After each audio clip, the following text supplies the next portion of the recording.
যারা জুলাই আমাদের সহযোদ্ধা ছিল তাদের সামগ্রিক আচরণ এটা ব্যক্তি সাদিক কায়েম না, পুরো জাতিকে অনেক বেশি আশাহত করছে।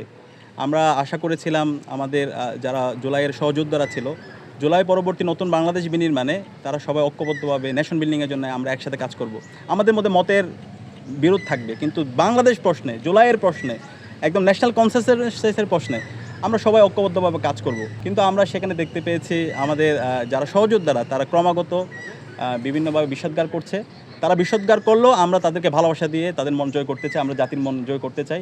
আমরা বলতে চাই, জুলাইয়ে শহীদরা যে জন্য জীবন দিয়েছে, আমাদের ভাই আবু সাইদ যে ইনসাফ ভিত্তিক বাংলাদেশ বিনির্মাণের জন্য জীবন দিয়েছে, আলী রায়হান যে জন্য জীবন দিয়েছে, আবদুল্লাহ তাহির যে বিপ্লবের জন্য জীবন দিয়েছে, সে আকাঙ্ক্ষার আলোকে ইনসাফ ভিত্তিক বাংলাদেশ বিনির্মাণ না হওয়ার পর্যন্ত আমরা লড়াই চালিয়ে যাব ইনশাল্লাহ। এই ক্ষেত্রে যদি কেউ জুলাইয়ের সাথে গাদ্দারি করে, জুলাইয়ের যে আবেগ আছে, শহীদদের যে আকাঙ্ক্ষা আছে, সেখান থেকে যদি দূরে সরে যায়, আমরা তাদের বিরুদ্ধে আমাদের প্রতিবাদ প্রতিরোধ সবসময় জারি থাকবে। আমরা আশা করব তারা তাদের জায়গা থেকে দায়িত্বশীল আচরণ করবে। তারা যাই বলুক, আমরা সবাইকে ভালোবাসা দিয়ে মন জয় করে নিতে চাই।